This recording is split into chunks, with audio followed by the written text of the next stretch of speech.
Good afternoon friends, मेरे YouTube channel KR. Singh Rathore the Himalayan scholar में आपका स्वागत है। जैसा कि आप जानते हैं कि मैं अपने दोस्तों के लिए छोटी छोटी सी वीडियो शूट करता हूं ताकि ये दिखा सकूं कि जो हिमालय का क्षेत्र जिला चंबा तहसील पांगी का जो क्षेत्र है, इस क्षेत्र में किस तरह से लोग अपने रहन सहन के हिस्से को जीते हैं। एक खूबसूरत दोपहर के साथ मैं आपके बीच फिर से उपस्थित हुआ हूँ और ये जो दृश्य है ये पांगी मुख्यालय किलाड़ से घर की तरफ जाने के लिए जो जदोजहद रास्ते में हो रही है वो मैं आपको दिखाने की कोशिश कर रहा हूँ। ये देखिए, मेरे गांव के कुछ नौजवान जो कि रास्ता पूरी तरह से बनाने में लगे हुए हैं, किस तरह से मुश्किल का सामना करना पड़ता है ये मैं आपको दिखाने की कोशिश कर रहा हूँ। देखने वाली बात यह है, जहाँ तक बर्फ़ की बात की जाए तो बर्फ़ लगभग 2.5 से 3 फुट के आसपास की है और हमने सोचा कि दोपहर भरी इस खूबसूरत फिज़ा में घर की तरफ क्यों ना रुख किया जाए, क्योंकि जैसे ही सूर्य अस्त होगा तो धीरे धीरे ठंड बढ़ती जाएगी और ठंड भी ऐसी होगी कि हड्डियां गला देती है, क्योंकि हवा का भी सुरूर रहता है। तो ऐसे ठंड में ये देखिए ज़िंदगी की जो जदोजहद, ये देखिए आपको दिखा पा रहा हूँ मैं, इतनी हाइट है। ये देखिए आप मेरे पैरों को देख पा रहे हैं कहाँ तक कितना बर्फ़ है, आप देख सकते हैं। तो हमारे जो गांव के नौजवान हैं, इनमें कुछ कर्मचारी है, कुछ पांगी घाटी के जो इकॉनमी है उसको एक्सप्लोर करने वाले हैं। तो कुछ पढ़े लिखे नौजवान अभी जो रोज़गार की तलाश में है, कुछ इस तरह के जो नौजवानों का मिश्रण हम लोग सभी साथ में चले हैं। ये देखिए किसी सियाचिन से कम नहीं है, हालांकि सियाचिन से तुलना करना तो एक प्रकार की बेईमानी होगी, क्योंकि जो वहाँ पर हमारे देश के प्रहरी होते हैं उन के मुकाबले हम 0% भी नहीं कर पा रहे हैं। वो तो मीटरों के हिसाब से बर्फ़ में रहते हैं और जो संघर्ष की जदोजहद है वो भी हमसे ज़्यादा करते हैं। उनको आज गणतंत्र दिवस के 74वें अवसर पर मैं दिल से सलाम करता हूं और साथ ही साथ उन देश के प्रहरियों और उन शहीदों को भी नमन करता हूं जिन्होंने इस प्रकार की विघ्न बाधाओं को ना देखते हुए हमारी सुरक्षा को चाक चौबंद और 4 चांद लगाए हैं। और इस तरह की जदोजहद करते हुए हम एक बार फिर से मैं आपको दिखा रहा हूँ कि किस तरह से घाटी बर्फ़ की चादर ओढ़े हुए है। क्या पहाड़, क्या जंगल, क्या नदियाँ, क्या चंद्रभागा, सब लगभग थम चुके हैं।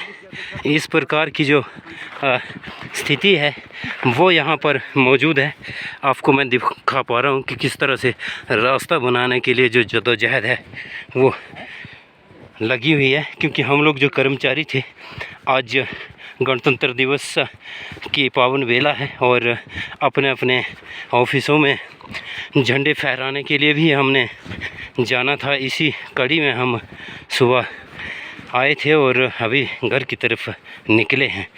तो हमारे बीच जो नौजवान हैं, वैसे फ़िलहाल तो बर्फ़ जूतों में चली गई है, इसे निकालने की मैं कोशिश करता हूँ, क्योंकि अगर एक बार जूते में बर्फ़ चली गई तो फिर घर तक पहुँचने में काफ़ी कठिनाई होगी, ठंड भी होगी, क्योंकि जब बर्फ़ जूतों में चली जाती है तो अक्सर जूते में पानी बन जाता है और उसके बाद पैर में ठंड लगना शुरू हो जाती है। तो ऐसी चीज़ों का भी लगभग ख्याल रखना पड़ता है। ये देखिए आप देख सकते हैं इतनी बर्फ़ है, लगभग इस तरह का जो नज़ारा है वो मैं आपको दिखा पा रहा हूँ। सूर्य हमारे बिल्कुल बाईं तरफ पहाड़ी की चोटी पर लगभग छुपने के कगार पर अभी कुछ मिनटों में, कुछ घंटों में। तो मैं मेरे साथ कुछ नौजवान हैं उनसे जानने की हम कोशिश करते हैं कि किस प्रकार की कठिनाइयों का वो सामना करते हैं और साथ में किस किस तरह की समस्याएं ये नौजवान झेलते हैं। मैं आपसे रूबरू करवाने की कोशिश करता हूँ, यहाँ पर इनसे बात करने की कोशिश करते हैं। सर नमस्कार, कैसे हो आप? जी बढ़िया, आप सुनाइए। बढ़िया, बहुत बढ़िया। किस तरह से देखते हैं आप बहुत ही ज़बरदस्त बर्फ़ की चादर घाटी को अपने आप में ओढ़े हुए, किस तरह देखते हैं सर ये बर्फ़ की जो बर्फ़बारी है, जो पहली है, दूसरी है, या किस तरह से हमारे किसान बागवान लाभान्वित होंगे? आपसे जानने की कोशिश करना चाहूँगा सर। सर ये तो अभी उतनी नहीं आई है, इससे पहले कई बार बहुत ज़्यादा बर्फबारी पड़ती थी जी। हमारे में, तो इससे अभी सर्दियों में थोड़ा चलने वगैरह में थोड़ा टफ होगा लोगों को, लेकिन फसलों और किसान खेत खासकर सेबों के लिए और फिर जो दूसरी हमारी यहाँ फसलें होती हैं उनके लिए तो काफ़ी लाभदायक है। पिछले 2-3 वर्षों में कोई ऐसे इतनी बर्फ़ पड़ी नहीं थी, जिसकी वजह से पांगी में जो पानी के नेचुरल सोर्सेस है वो लगभग ना के बराबर हो गए थे। तो आप इस बर्फ़ की जो है वो मूल्यवान बर्फ़ की आप कीमत समझ सकते थे। सर जहाँ तक इतिहास की बात करें तो ऐसे सुनने में आता है कि लगभग 1979 का जो साल था, उस साल इस तरह की का जो मंजर था वो देखने को मिला था और काफ़ी सारा नुकसान भी झेलने को मिला था। तो किस तरह से देखते हैं 1979 और ये जो समय है, इस समय को? सर उस टाइम तो हम काफ़ी छोटे हुआ करते थे, लेकिन हमारे जो बुज़ुर्ग हैं, हमारे बाप दादा परदादा, वो हमें सुनाया करते थे कि उसमें काफ़ी जो है बर्फ़बारी की वजह से भारी नुकसान हुआ था। उसके बाद एक बार 2-3 बार ये पहले भी बर्फ़ आई थी, लेकिन इतनी नहीं आई थी। बर्फ़ का आना ये हमारे खेती बाड़ी और जो अन्य मतलब घास वगैरह जो पशु चारा जो है एक जिसके ऊपर लगभग यहाँ पे जीवन आधारित है, तो उसके लिए ये मानो कि आप अमृत के समान माना जाएगा। हाँ, 1-2 महीने में हमें कठिनाई ज़रूर आएगी, लेकिन उसको हम झेल लेंगे सर। जहाँ तक दिनचर्या की बात की जाए सर, मैं अब आपसे समय लिया ही है हमने, तो किस तरह से दिनचर्या को आप देखते हैं? कैसे दिन की शुरुआत करते हैं जब इस तरह की जो बर्फ़बारी होती है जिसमें इधर-उधर जाना काफ़ी मुश्किल हो जाता है? तो किस तरह से सर आप अपने जीवन को आगे चलाते हैं? सर सबसे पहले तो जैसे आज बर्फ़ पड़ती है, तो कल हमें सुबह सबसे पहले उठ के छतों से बर्फ़ हटानी पड़ती है। उसके बाद जो हमारे माल मवेशी होते हैं उन्हें पानी पिलाना पड़ता है। उसके बाद फिर जो इतना 1-2 दिन तो इधर उधर रास्ते खुले नहीं होते, तो हम अपने गांव में एक दूसरे के घर में जाकर समय बिताते हैं। जैसे फिर अखरोट वगैरह होते हैं उनको तोड़ते हैं, फिर उनकी जो गिरी है उसको इकट्ठा करते हैं, उसका तेल आदि बनाते हैं। तो इससे जो है मतलब सर्दियों में एक दूसरे के साथ कभी कथाओं का दौर चलता है, कभी क्या, ऐसे करके जो हमारा स्नेह जो है, फिर हमारे मेले शुरू हो जाते हैं, जुकारू वगैरह, फिर 1-2 और 3-4 हमारे के यहाँ के काफ़ी फेमस त्यौहार हैं। तो ऐसे करके जो सर्दियाँ जो हंसी खुशी बीत जाती हैं। कुल मिलाकर ये कहा जाए कि जो सर्दियों का जो मौसम होता है, इस बर्फ़बारी में हम लोग, आप लोग जो घरों में रहते हैं, गाँव में एक दूसरे के घर में जाते हैं, समय निकालते हैं, तो काफ़ी आनंददायक माहौल होता होगा यहाँ पर। जिस हिसाब से आपने कहा कि आप जो समय है उसको काफ़ी आनंदपूर्ण तरीके से बिताते हैं। जी सर, बिल्कुल सही कहा आपने, क्योंकि आप भी मेरे हिसाब से यहीं ट्राइबल एरिया को अच्छी तरह से जानते हैं। आप एक इसके ऊपर काफ़ी इसमें से रिसर्च वगैरह भी कर रहे हैं, तो आपको भली भांति पता है कि यहाँ का माहौल कैसा है।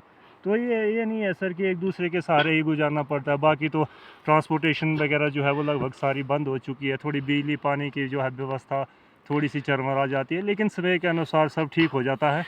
तो प्रकृति की सर बात की जाए तो प्रकृति अपने खेल बहुत ही निराले तरीके से खेलती है।